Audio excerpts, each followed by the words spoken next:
yake kuunda tume ya uchaguzi peke yao bila kushauriana na washikadau wengine kama sisi.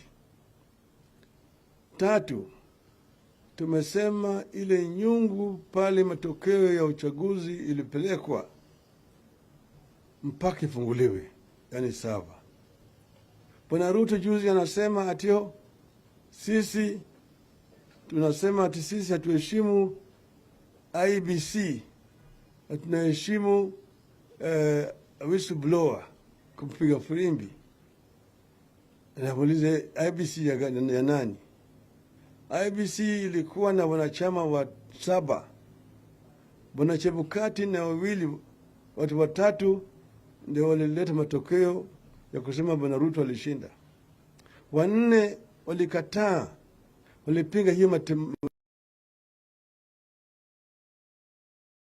IBC gani? IBC ina wanachama 7 na wengi walikataa matokeo ya Bwana Chebukati. Sasa mpiga firimbi amejitokeza na akatoa wazi kinagobaga matokeo ambayo Wakenya wote wamesoma. Ndio sababu tumesema tunataka tujue ukweli iko wapi.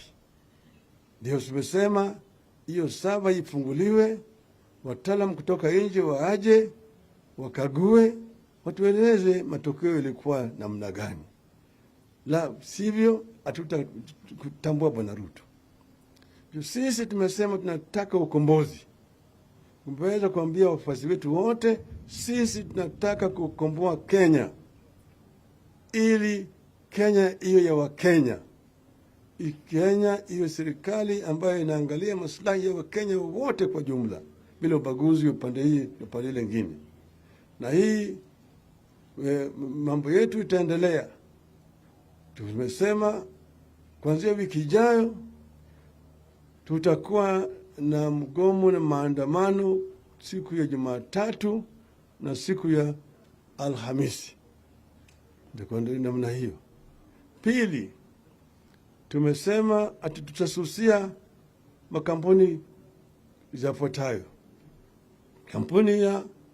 Kampuni ya Safaricom, kampuni ya Kenya Commercial Bank na kituo cha utangazaji cha Radio Africa, aswata gazeti ya Star.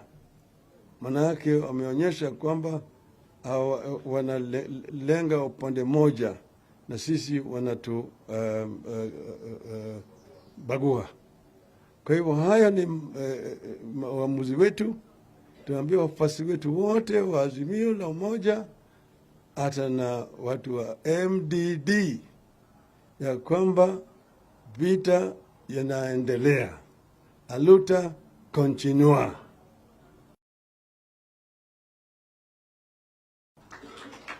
Sasa ningependa kama kuna swali kule, ndugu Kalonzo atajibu.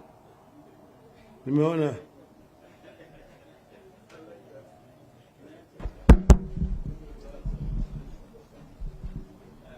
endelea.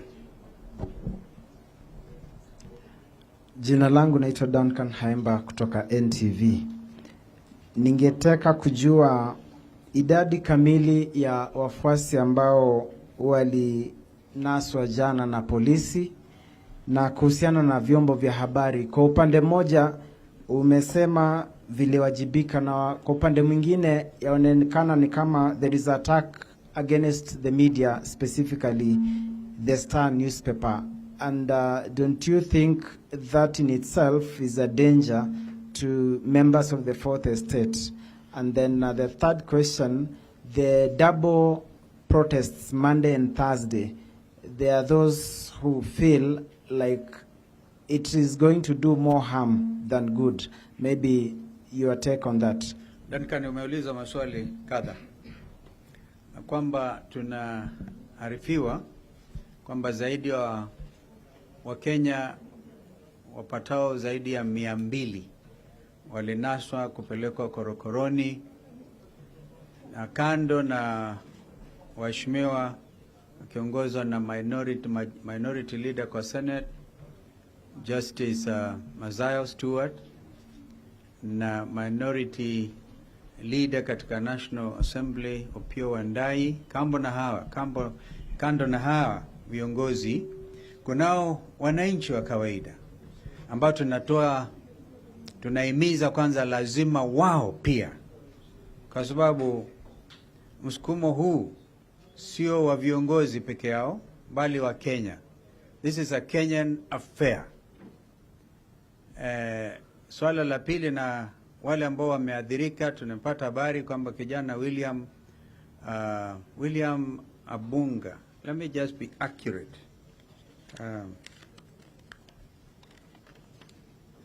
William Mayange, third year student at Maseno University, was among those who were failed yesterday for no reasons at all, in cold blood. The excuse police wanapeana ni kwamba sijui alikuwa anataka kuvamia supermarket Maseno. This sounds familiar and unacceptable. Kama vile alivyosema ndugu Raila, stories kama hizi ni za miaka ya kale. We don't expect these stories under modern constitution 2010. Swala lako la pili na la tatu ni juu ya wananchi kususia. Kususia sio kufanya action against the media. Tuheshimu sana media, na ndio katika paragraph ya kutangulia aliyosoma Mheshimiwa Raila alitoa furaha yetu, shukran kwa media because you are part of this struggle. Clear indication.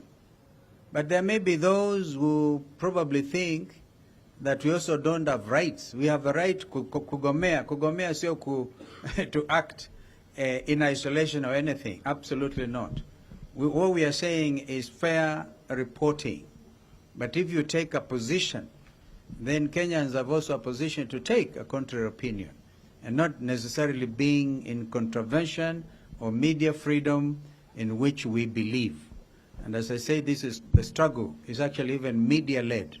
So wale wa Star newspaper wakitaka kujiunga na Wakenya wenzao, we are not saying they come out and praise any leader, but let them be impartial. Because the freedom of expression, as we also recognize like other basic freedoms under our constitution, also come with responsibilities. We have been very clear and very careful on the matter of responsibilities. This is why we stress peaceful demonstrations. And it is clear it's the police who came now to demonstrate contrary, using, the freedom of peaceful demonstration, picketing, also coming as it does with the attendant also responsibilities. The police clearly chose to act against the constitution by turning up unarmed. Wananchi were unarmed, wanatoka na silaha. So there. Kwa hivyo, if there's another question, maybe Mother can take it. I hope I'm clear, Kaemba Duncan. Thank you. We are for the freedom of the media. Freedom of the press is absolutely tunaipatia kipaumbele. But we must also point out excesses. I think that is only fair. Thank you. My name is Jeff Kirui from KTN. Yeah, Kirui. Yes, I have two questions. One of them is there are concerns that your supporters have been infiltrated by goons who are hell-bent on destruction of properties and looting. How are you going to address that? And then there is also the issue about the intention of the demonstration. One of the reason that was given was that we were going to march to State House. That did not happen on Monday yesterday. Is that still the intention next week? Kirui, I think we'll ask Mother to deal with that question. Yeah, tafadhali. Ama maybe any of my friends, Kioni, Mother, Kioni, Umalwa. Thank you. Yeah. Amesahau. Rudia Kirui. The first question. I've remembered. Oh. You asked about goons. The goons are owned and hired by the government through their party UDA. The moment you see people saying, because The other side has given a notice for demonstration. We have a counter demonstration. That's euphemism that we will meet you with goons.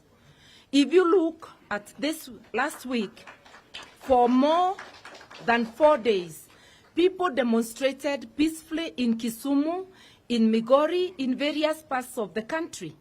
Even yesterday, the demonstrations in Kisumu were so peaceful, including taking a coffin to a police station, and the police were not rattled. Where the violence occurred, these were goons.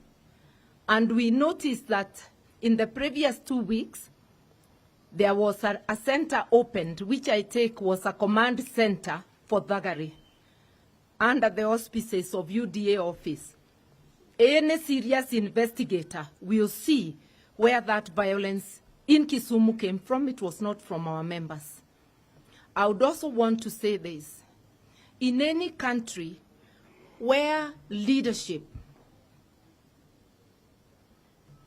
accepts and practices democracy, once a notice for demonstration is given, the police become facilitators, not obstructors.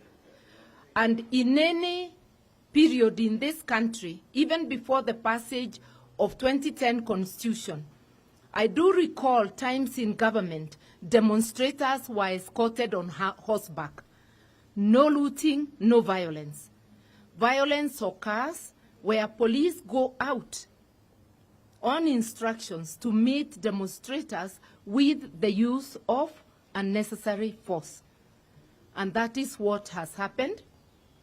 Protesters do not have a monopoly of instruments of violence. That remains with the law enforcement agencies. That's why we are commending the many police officers who showed restraint, but cautioning the ones who deliberately broke the law that we shall deal with them in accordance with the law. And we have given instructions to our lawyers. Now, I have again, the second one has disappeared. Can you quickly?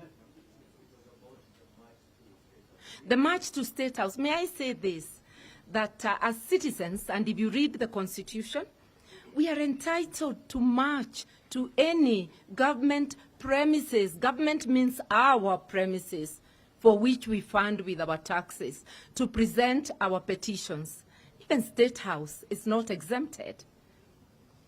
Peacefully marching there, and any self-respecting elected regime would not fear citizens. I thank you.